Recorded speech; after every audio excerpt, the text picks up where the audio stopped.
nenhuma delas. Os manjares são para o ventre e o ventre para os manjares. Deus, porém, aniquilará tanto um como os outros.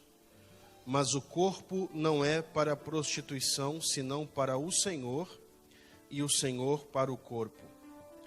Ora, Deus, que também ressuscitou o Senhor, nos ressuscitará a nós pelo seu poder. Não sabeis vós que os vossos corpos são membros de Cristo? Tomarei, pois, os membros de Cristo e fá-los-ei membros de uma meretriz? Não por certo. Ou não sabeis que o que se ajunta com a meretriz faz um corpo com ela? Porque serão, disse, dois em uma só carne. Mas o que se ajunta com o Senhor é um mesmo espírito. Fugir da prostituição. Todo pecado que o homem comete é fora do corpo. Mas o que se prostitui peca contra o seu próprio corpo. Ou não sabeis que o vosso corpo é o templo do Espírito Santo, que habita em vós, proveniente de Deus, e que não sois de vós mesmos, porque fostes comprado por bom preço. Glorificai, pois, a Deus no vosso corpo e no vosso espírito, os quais pertencem a Deus. Amém. Pode se assentar, queridos.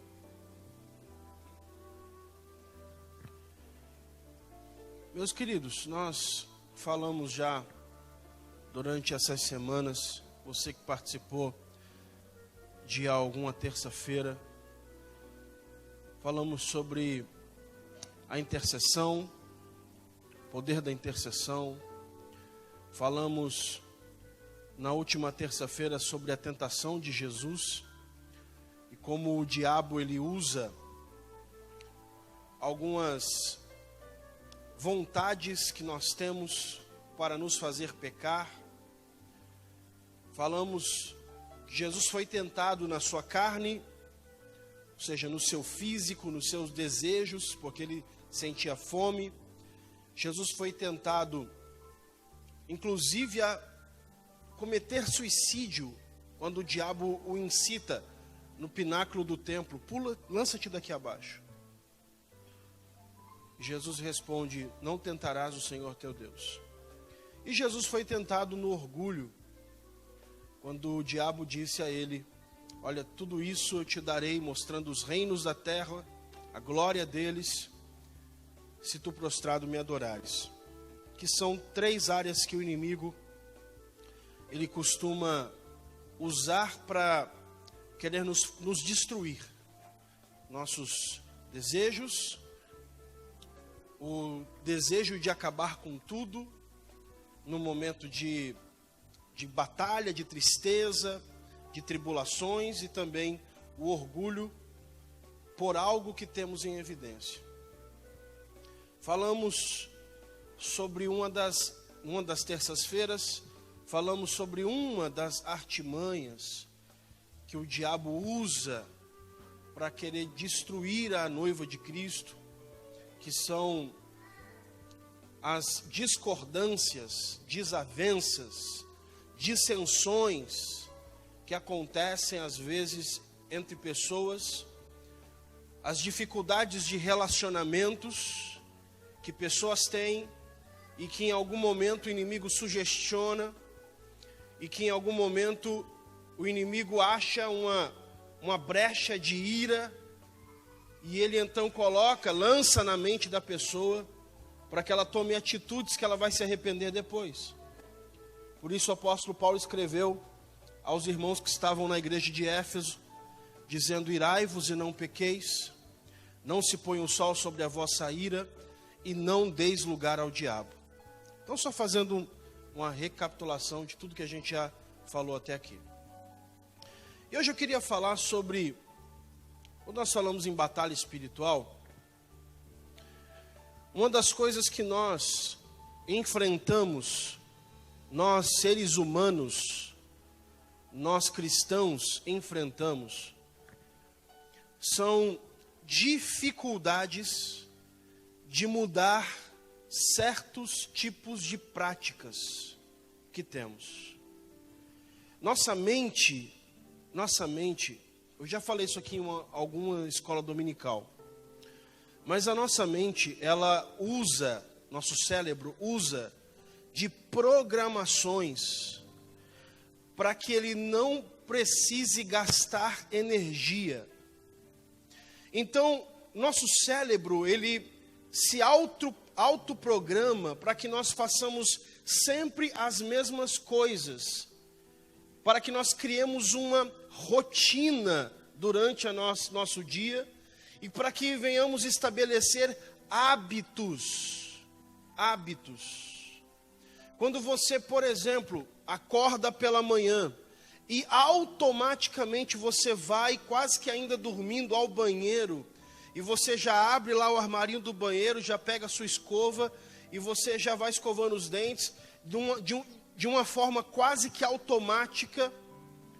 Isso significa que instalou-se no seu cérebro uma programação para que você não precise fazer as coisas pensando muito naquilo.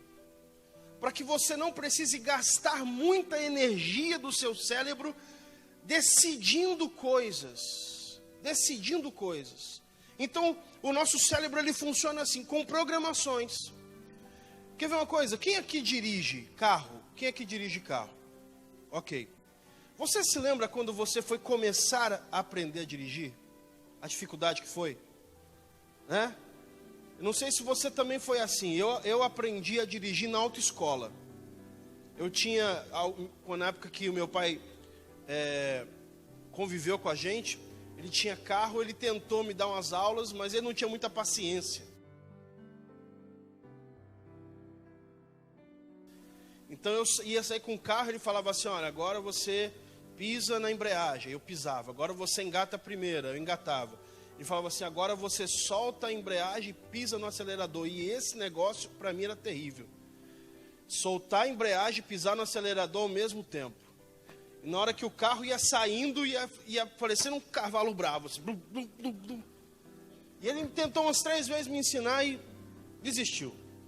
E eu fui aprender já tarde, eu já tinha 27 anos. Quando eu fui aprender a dirigir na autoescola, porque um irmão me deu a carta de motorista, pagou lá na autoescola, foi lá, pagou, falou, pastor, está aqui, estou te abençoando com habilitação. E eu ainda demorei 1 ano para tirar a carta na autoescola. Estava quase vencendo o prazo e eu consegui tirar. Mas eu lembro que era uma dificuldade, porque eu quando eu sentava no carro, eu ficava falando na minha memória. Eu ficava falando, agora põe o cinto. Agora vira a chave. Aí o carro ligava. Agora pisa na embreagem. Agora engata a primeira. Agora solta a embreagem e pisa no acelerador. Agora pisa na embreagem, engata a segunda. Solta. E eu ia falando mentalmente. Até que consegui passar no exame. Passei de primeira, lá no exame prático. Só que chegou uma hora, meu irmão, que você entra no carro, quem dirige sabe disso. Você nem presta mais atenção no que você está fazendo, você vai fazendo automático, você já puxa o cinto, já liga o carro, já vê aqui se o câmbio está no ponto morto. Você vai conversando com a pessoa e você vai fazendo tudo no automático. Por quê? Porque se instalou uma programação na sua mente. Você já não pensa mais naquilo.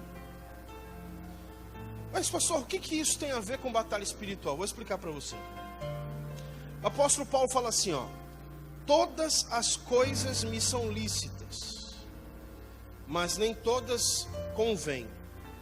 Todas as coisas me são lícitas, mas eu não me deixarei dominar por nenhuma delas. Eu não me deixarei dominar por nenhuma delas. Constantemente nós somos dominados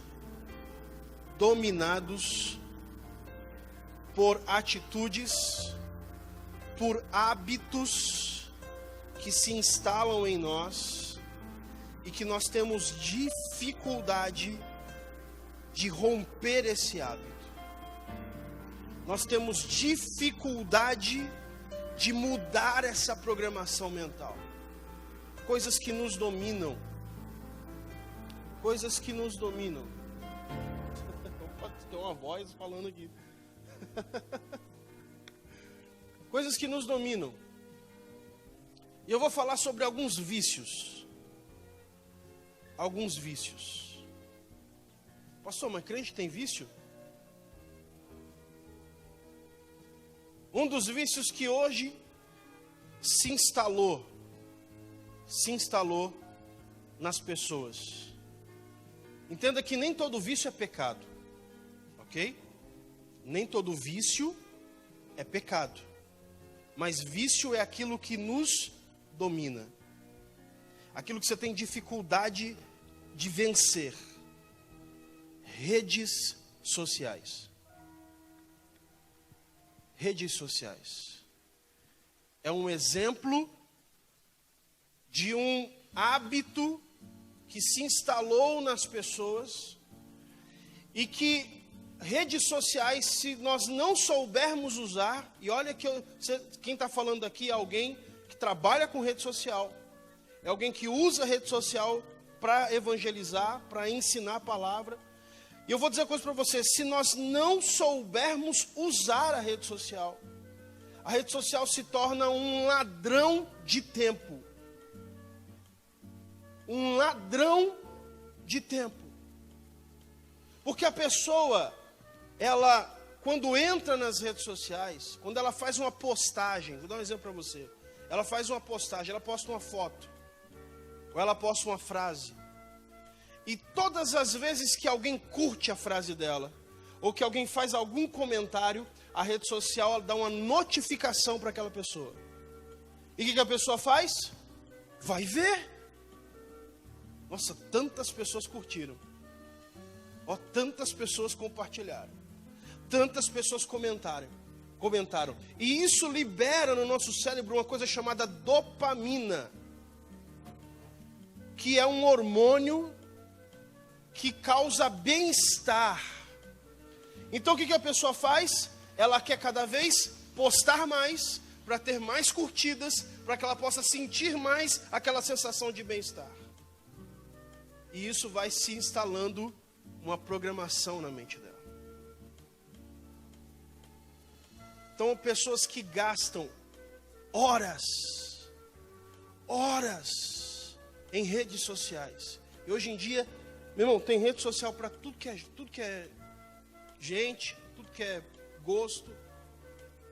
Facebook, é Instagram, é Twitter, MySpace, é tudo. Só não pode Tinder, tá, irmão? Crente não usa Tinder. Só para dar um aviso, crente não usa Tinder. Queima Jesus. É YouTube, WhatsApp. Uma vez minha mãe falou para mim assim: meu filho, eu perguntei para ela assim: mãe, só não tem Facebook? Ela falou assim, ela disse: meu filho, não sei mexer nesse negócio. Não sei mexer, eu tenho WhatsApp que eu converso com vocês e tal, mas não tenho Facebook não. Aí alguém ensinou ela a criar um perfil no Facebook, postar foto. E eu perdi minha mãe, gente. Ela disse assim: meu filho, eu tô lá lavando a louça. E de repente o celular faz um barulhinho lá. E eu paro o que eu tô fazendo, seca a mão e vou lá ver. É bom dia. Mensagem de bom dia. É mensagem no grupo. Né? Grupo de família é assim, né? Bom dia, bom dia, bom dia, bom dia, bom dia. Aí todo mundo só fala bom dia. Aí chega a tarde, é boa tarde, boa tarde, boa tarde, boa tarde. Chega a noite, boa noite, só tem isso. Mas as pessoas, elas criam uma dependência com redes sociais. Criam dependência. Você quer ver uma coisa? Jogos de celular. Jogos de celular. A pessoa instala um joguinho no celular. E ela vai jogando aquele negócio, e aí tem que passar de fase, tem que pegar não sei o quê, e pegar ponto, e juntando para abrir, não sei o quê. E a pessoa passa horas naquele negócio. E aquilo vicia. Aquilo vicia. Deixa eu te fazer uma pergunta. Essa pergunta é séria.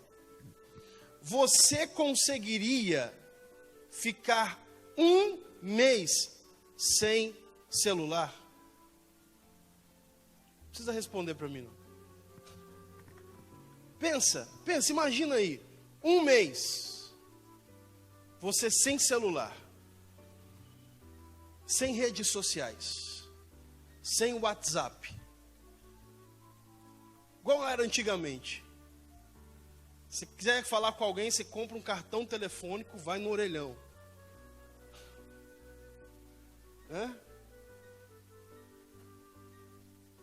Todas as coisas me são lícitas, mas eu não me deixarei dominar por nenhuma delas.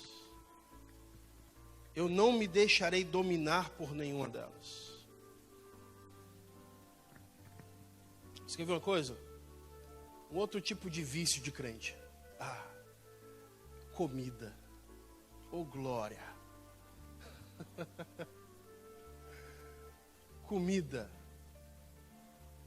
O problema da comida, irmão, e olha quem está falando para você, pesa mais de 100 quilos.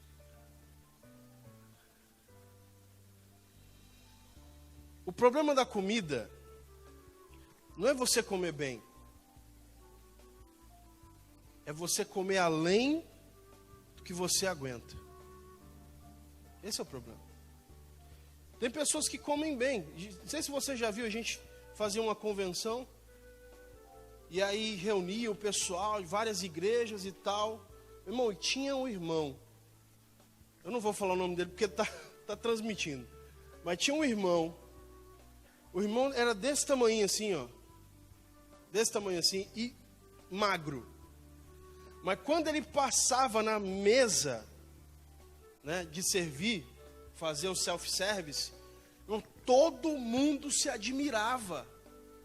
E falava assim: varão, essa montanha se moverá, se moverá. Porque, meu irmão, o prato, sem brincadeira, era um negócio que assustava. E todo mundo falava assim: para onde vai? Para onde vai? Porque ele era magro. O problema da alimentação não é comer bem. Porque você precisa comer o quanto você tem fome. O problema da alimentação é quando você come além daquilo que você precisa. Você não aguenta mais, já passou, deu o seu limite. Mas os olhos estão falando. Enquanto não acabar tudo, não ficar a última sobra, e depois a pessoa começa: estou passando mal. Jesus, eu vou morrer. Meu Deus do céu. Um pastor foi jantar em casa, a gente fez um osso, tem bastante tempo, não é nem daqui. E o pastor, a gente fez um osso buco lá, e o pastor comeu. E aí a minha esposa falou assim, vê se aqui é um chazinho, né? Porque ele está suando. Eu falei assim: pastor. E ele disse: o senhor quer um chazinho, pastor? Ele falou: só se for com bolacha. De verdade.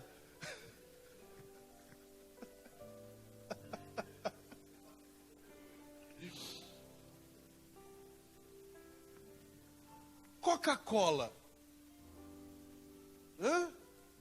É pecado tomar Coca-Cola? Tem irmão que está em dúvida. Pastor,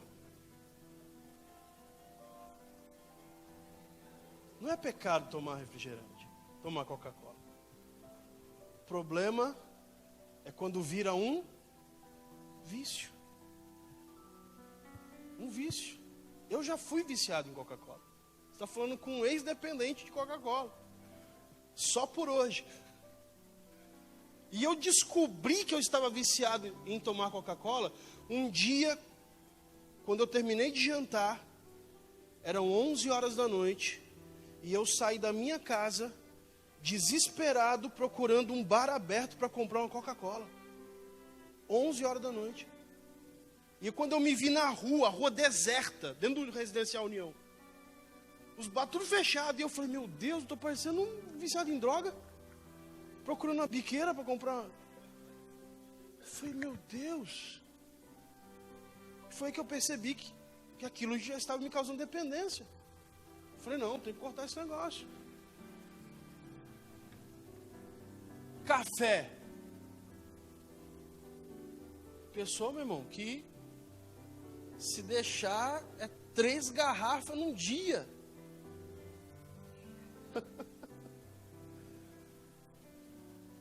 O problema das coisas é quando elas nos dominam. Quando a gente não consegue cortar aquele hábito. Quando a gente não consegue modificar a programação que se instalou no nosso cérebro. E aí eu vou começar a entrar para um outro lado. Quando o vício se torna pecado. Pessoas viciadas em sexo. Viciadas em sexo. E sabe o que acontece? Quando a pessoa tem vício da sexualidade, chega uma hora que o parceiro ou a parceira não supre mais a necessidade dela ou dele. E aí começa a buscar pornografia. A buscar pornografia. Quando o vício se torna pecado, começa a dominar a pessoa. Dominar a pessoa. Eu vi uma pesquisa em algum lugar, não me lembro agora o site que eu vi essa pesquisa.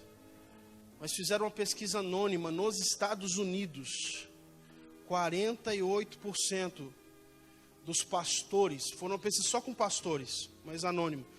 E 48% dos pastores que responderam à pesquisa relataram que estavam viciados em pornografia. E eu fiquei me perguntando, se os pastores estão assim, imagina os membros. Entende? Porque hoje em dia, o acesso é muito fácil. O acesso é muito fácil.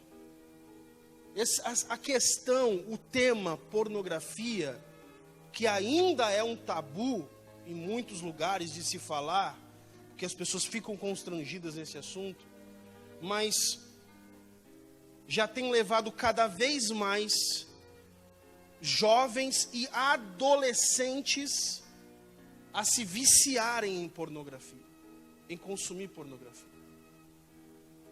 E muitos casais estão entrando em crise, porque se o marido se satisfaz sozinho, ele não vai procurar a esposa. Ele não vai procurar a esposa. E quando ele vai procurar a esposa, ele vai querer reproduzir aquilo que ele viu. Porque o cérebro dele se encheu com aquilo. A alma dele se encheu com aquilo. E é nessa hora que o diabo começa a agir. Eu participo de um grupo no WhatsApp, é um grupo de empreendedores. Para falar de empreendedorismo, o que cada um está fazendo na sua área, compartilhar. São quase 250 empreendedores do Brasil inteiro. Olha só. E aí, um participante desse grupo falou assim, pessoal, estou fazendo um outro grupo para falar sobre NoFap. NoFap. Quem quiser entrar nesse grupo, está aqui. Aí eu olhei assim e falei, NoFap. Falei, deve ser alguma área nova do empreendedorismo. Deve ser um novo mecanismo de empreender.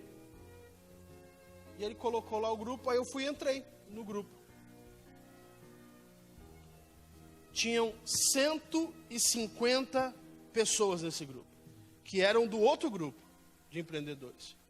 E eu comecei a ver as conversas do grupo, eu falei, tá meio estranho esse negócio de empreendedorismo aqui. Para você que não sabe, NoFap é uma espécie de alcoólicos anônimos, só que com pessoas que têm vício em pornografia. São grupos para ajudar pessoas que não conseguem se libertar da pornografia. E o pessoal falou, não, eu não consigo, eu tenho vontade de me matar. Outro falou, não, eu tenho vontade de cortar minha mão. Outro, não, eu tenho vontade de me mutilar, porque eu não consigo. Pessoas presas, encarceradas no vício, no pecado. E aí eu pulei fora desse grupo. Falei, não, tô fora desse negócio. Mas você começa a ver o quanto a pornografia tem escravizado pessoas. E aí eu vou dizer uma coisa muito importante. Abra sua Bíblia em 1 João. 1 João é epístola, está lá no finalzinho. Capítulo 5.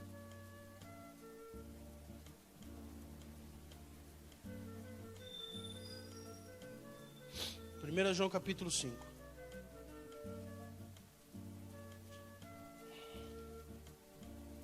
Versículo 16 e 17 fala assim, ó. Se alguém vir pecar seu irmão, pecado que não é para a morte, orará, e Deus dará a vida àqueles que não pecarem para a morte. Há pecado para a morte, e por esse não digo que ore. Versículo 17. Toda iniquidade é pecado, e há pecado que não é para a morte. E aí? Pecado que é para a morte, e por esse eu não digo que você ore. Toda iniquidade é pecado, ou toda injustiça é pecado. E há pecado que não é para a morte.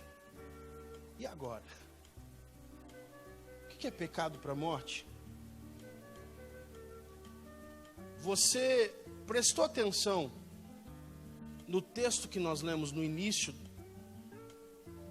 desse estudo? 1 Coríntios capítulo 6. Ele fala assim, ó.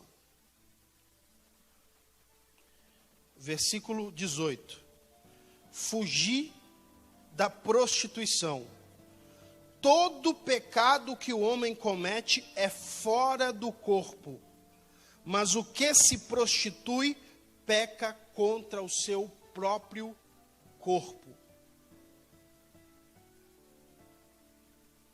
E quando fala em prostituição, ó, a palavra prostituição no grego é porneia. E a palavra porneia engloba todo pecado sexual. Aí entra masturbação, homossexualismo, fornicação, adultério, bestialismo, pedofilia, todo pecado sexual. Porneia, prostituição, engloba todo pecado sexual. Pecado que é para a morte. Paulo disse, todo pecado é feito fora do corpo, mas o pecado sexual, a prostituição, a pessoa peca contra o seu próprio corpo. E por que João fala que para esse tipo de pecado, eu não digo que ore apenas? Se a pessoa orar, Deus não vai perdoar? Vai. Deus vai perdoar. Mas se apenas houver a oração da pessoa, não haverá libertação. A pessoa peca, ela vai pedir perdão a Deus, Deus vai perdoá-lo, mas ele vai reincidir no pecado. Ele vai orar a Deus, vai pedir perdão, Deus vai perdoar e ele vai reincidir no pecado. Então o que é necessário fazer, pastor Paulo, nesse caso? Vamos lá, Tiago, abre aí, capítulo 5. Você está aqui para aprender a palavra, então vamos ler a palavra. Tiago, capítulo 5, versículos 15.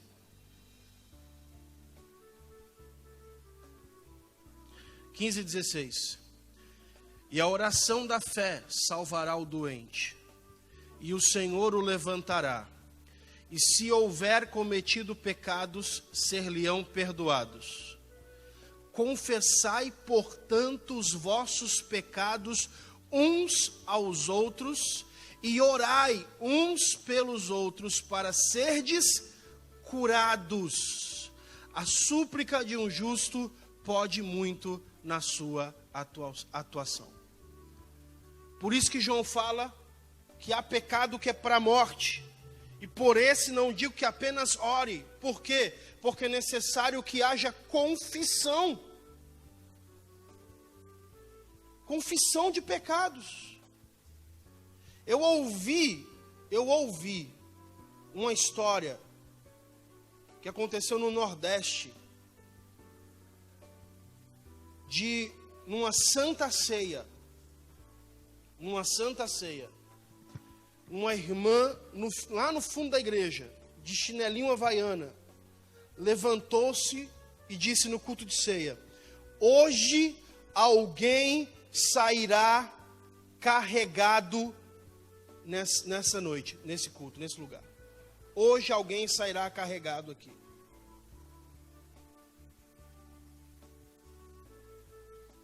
A irmã aqui, pronto, está aqui, está testificando. Hoje alguém sairá carregado aqui nesse lugar. E aí o culto continuou. A irmã pela segunda vez levantou lá no fundo e disse: hoje alguém sairá carregado aqui nesse lugar. Um presbítero estava em adultério. Chamou o pastor da igreja. Falou: pastor, eu preciso confessar. Eu estou traindo a minha esposa.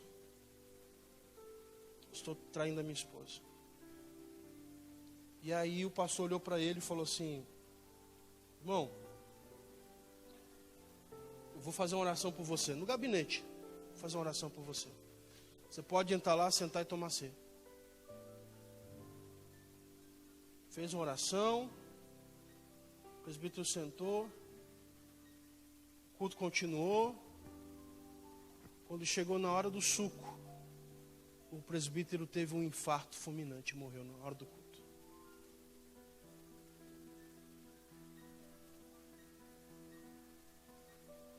Existem pecados que a pessoa precisa passar por uma reestruturação. A pessoa precisa deixar de exercer alguns trabalhos para passar por um período de reestruturação. Eu sou de uma época que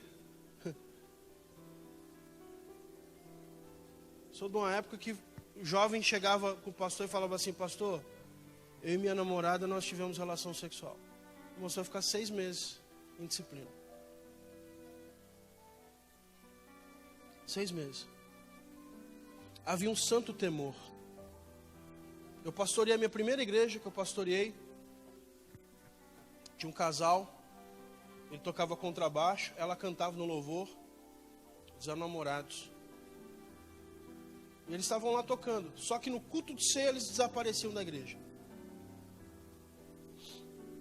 Passou a primeira ceia, chamei os dois no domingo, falei, aconteceu? Não, o pastor trabalhou e tal, não deu para vir. No outro mês, e eles continuavam tocando, cantando. No segundo mês, dia da ceia, os dois não apareceram. Só que eu tinha o seguinte, igreja pequena.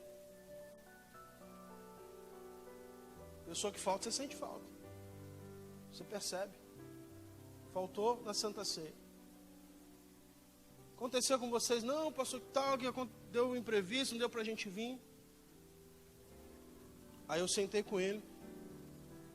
Falei, vem cá. O que está acontecendo? Ele começou a chorar. Falei, não, pastor, a gente está tendo relação sexual. Falei, então, vocês não vão mais poder tocar no set de louvor. Tá os dois de banco. E aí não demorou um mês. Ela estava grávida. Saíram correndo para casar às pressas. Porque não queriam que ninguém soubesse ou, enfim. Mas hoje em dia, muitas pessoas que estão dentro da igreja estão na prática do pecado, estão presas no pecado, estão com uma vida dupla, porque para as pessoas tá tudo bem, né? A gente costuma brincar, põe uma máscara de santidade, tá tudo certo. Mas no particular, o diabo aprisionou a pessoa. Pastoreava uma igreja. Tinha um rapaz da igreja que estava servindo a Deus. Estava lá cultuando, tomando ceia. Um jovem da igreja. De repente, 1 ano ele estava na igreja. 1 ano. Ele me procura no gabinete. Fala para mim, pastor, é o seguinte. No sábado, eu vou para boate gay. No domingo, eu estou aqui na igreja. No sábado, eu vou lá para o inferno. Me lambuzo no pecado. Tenho práticas homossexuais. No domingo, eu estou aqui. Mas ninguém sabe de nada. Nem meus pais sabem do que eu faço. Mas eu não aguento mais viver essa mentira. Eu não aguento mais viver essa vida dupla.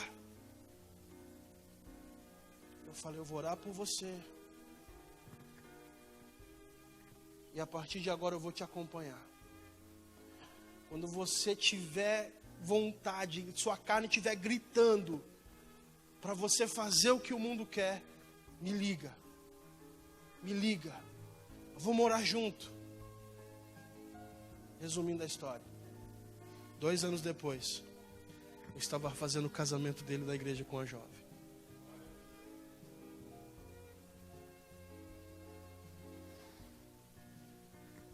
Ah, queridos, precisamos viver um evangelho de transparências. Pecado precisa ser um acidente na nossa vida. Por isso que ele chama errar o alvo no original. Porque o nosso alvo é o quê? Santificação. Nosso alvo, viver uma vida com Deus. Santidade. De repente você peca, você errou o alvo. Só que todos os dias, nós podemos recorrer à fonte da salvação. Todos os dias, nós temos hoje a graça de Deus sobre nós. Quando nós dobramos os nossos joelhos e pedimos perdão dos nossos pecados, não sendo um pecado de morte, não sendo um pecado contra o nosso corpo, Porque precisa de uma confissão. Precisa de você procurar um líder espiritual, o seu pastor, o seu líder, e abrir o seu coração. E aí a palavra de Deus diz aqui, ó. 1 João, capítulo 1, versículo 8. Se dissermos que não temos pecado, enganamo-nos a nós mesmos e não há verdade em nós. Se confessarmos os nossos pecados, Ele é fiel e justo para nos perdoar os pecados e nos purificar de toda injustiça. Ele é fiel e justo se confessarmos os nossos pecados. Eu vou entrar para a conclusão, para falar uma coisa para você. Quem aqui conhece alguém, de verdade, seja sincero, tá? Você que conhece alguém que fumava, não era crente, não é crente. A pessoa fumava e ela falou assim: eu não fumo mais. E ela parou de fumar. Alguém que conhece alguém? Olha só quanta mão levantada. Baixa. Segunda pergunta. Quem aqui conhece alguém, ou conheceu em algum momento da sua vida, que estava dentro da igreja, servindo a Deus, que fumava e não conseguia se libertar do cigarro? Alguém que conheceu alguém? Ok. Olha só que interessante. Muita gente levantou a mão. Uma pessoa que não é cristã, não serve a Deus, mas tinha o vício do cigarro, e falou assim: eu não vou mais fumar. E tomou a decisão e pronto, parou. Meu pai é um exemplo. Meu pai hoje é cristão, mas antes dele se converter, ele fumava, e teve um dia que ele falou assim: eu não ponho mais um cigarro na minha boca. E pensa no homem de opinião. Nunca mais fumou. Depois, lá na frente, ele veio se converter. E eu já conheci pessoas que estavam dentro da igreja, servindo a Deus, culto após culto, domingo após domingo, e não conseguiam parar de fumar. Pastor, e aí? Vou explicar para você. Lembra que eu falei no início desse estudo que o nosso cérebro trabalha com programações? Para que você possa mudar uma programação do seu cérebro que está instalada, geralmente a pessoa que fuma, ela vai lá, toma um cafezinho, pronto, disparou um negócio na mente dela que ela precisa do cigarro. Só que o que acontece? Você precisa desprogramar aquela programação que está instalada no seu cérebro. E isso você só faz quando você tem muita força de vontade. Muita força de vontade.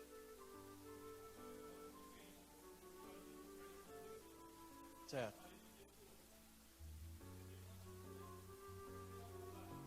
Aham.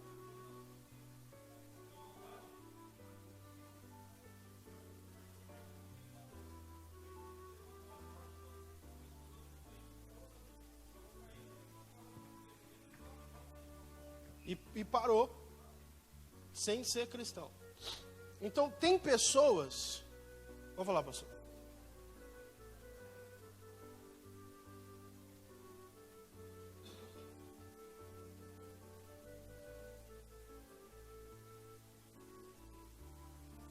Uhum.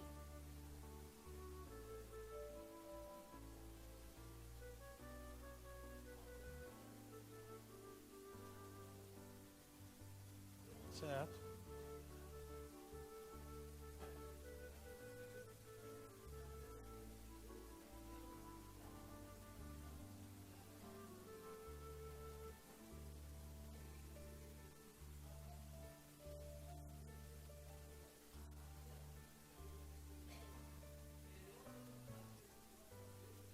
que fazer e não cumprir. Amém.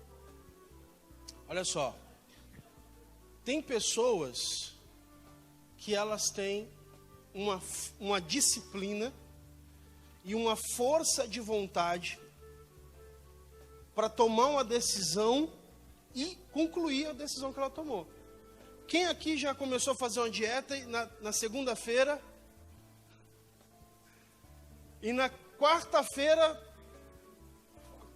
quer saber?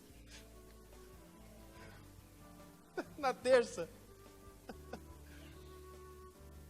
Tem pessoas que ela tem uma força mental para manter a decisão dela, mesmo contra os seus impulsos naturais, seus impulsos carnais, seus desejos. O corpo pede, mas ela tem uma força mental. E tem pessoas que não têm essa força mental. Então, o que o Espírito Santo faz quando ele liberta uma pessoa? O Espírito Santo vai agir justamente te dando essa força que você precisa para dizer não. O Espírito Santo vai agir dentro de você, vai gritar dentro de você dizendo não, não, não. A sua carne vai gritar, a sua carne vai querer, sua natureza pecaminosa vai pedir, mas o Espírito Santo dentro de você vai falar não. Eu te fortaleço. Agora, para que a gente tenha essa força do Espírito Santo, eu vou encerrar com esse texto. Abre aí Gálatas capítulo 5.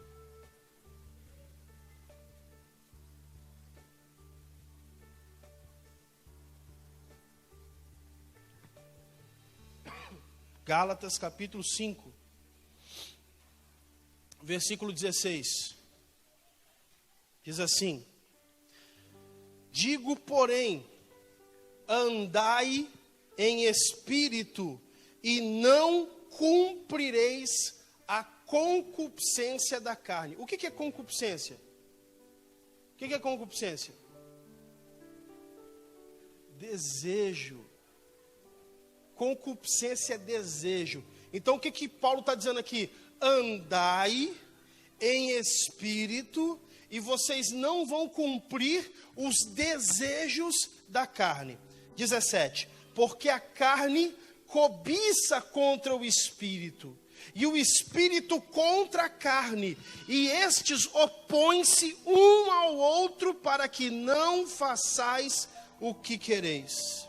Mas se sois guiados pelo Espírito, não estás debaixo da lei. Essa lei aqui não é a lei de Moisés, é a lei do pecado. Se você estiver no Espírito, você não está debaixo da lei do pecado. Essa guerra interna que existe dentro de cada um de nós, onde nossa carne puxa para os desejos carnais, puxa para o pecado, e o Espírito Santo puxa para as coisas de Deus, nós só vamos vencer a nossa carne se nós, como disse o apóstolo Paulo, andarmos em espírito, se nós alimentarmos o Espírito Santo, se nós termos comunhão e intimidade com o Espírito Santo. Então, quanto mais no Espírito nós estivermos, quanto mais intimidade e comunhão com o Espírito Santo nós tivermos, mais a gente vai conseguir dizer não para os nossos desejos. Quantos estão entendendo isso? Dizer não. E ele fala aqui, versículo 19: porque as obras da carne são manifestas, as quais são prostituição, impureza, lascívia, idolatria, feitiçarias, inimizades, porfias, emulações, iras, pelejas, dissensões, heresias, invejas, homicídios, bebedices, glutonarias e coisas semelhantes a estas, acerca das quais vos declaro, como já antes vos disse, que os que cometem tais coisas não herdarão o reino de Deus. Pastor Paulo, e como é que eu faço para andar no Espírito? Como que eu faço para andar no Espírito? A gente volta lá para o comecinho do estudo, sabe o quê? Mudando a nossa rotina. Mudando os nossos hábitos. Uma pessoa, meu irmão, olha aqui, ó, uma pessoa, um cristão, que passa o dia inteiro nas redes sociais, vendo besteira, depois gasta mais não sei quantas horas no joguinho de celular, depois vai assistir televisão, vai assistir novela, assiste Datena, só morte, só não sei quem que matou não sei quem, que outro que decepou, colocou dentro da mala, e não foi não sei para onde. Passa o dia inteiro só alimentando a carne. O dia inteiro só consumindo coisas que dão vazão à carne. Na hora que o desejo vem, na hora que o desejo carnal vem, a carne está forte. O Espírito Santo vai falar, não, mas não vai ter força. Agora, se nós mudarmos os nossos hábitos, se nós instalarmos programações na nossa mente, mudarmos a nossa rotina, se a gente acordar de manhã, a primeira coisa que a gente fizer é falar com Deus, ler um texto da palavra de Deus, se a gente passar o dia e tirar momentos para falar com o Senhor, meditar na palavra dEle, deixar um pouquinho as redes sociais e consumir a presença do Espírito Santo. Ah, meu irmão, se os crentes fizessem isso, pastor Moreira, não ia ter tanto crente fraco, tanta gente desanimada, tanta gente dizendo igual a galinha da Angola, tô fraco, tô fraco, tô fraco, tô fraco. Se nós conseguirmos mudar a nossa rotina e começarmos a alimentar mais o Espírito Santo em nós durante o nosso dia, nós vamos conseguir controlar os nossos impulsos, os nossos desejos e dizer não para a nossa carne. Vamos ficar de pé.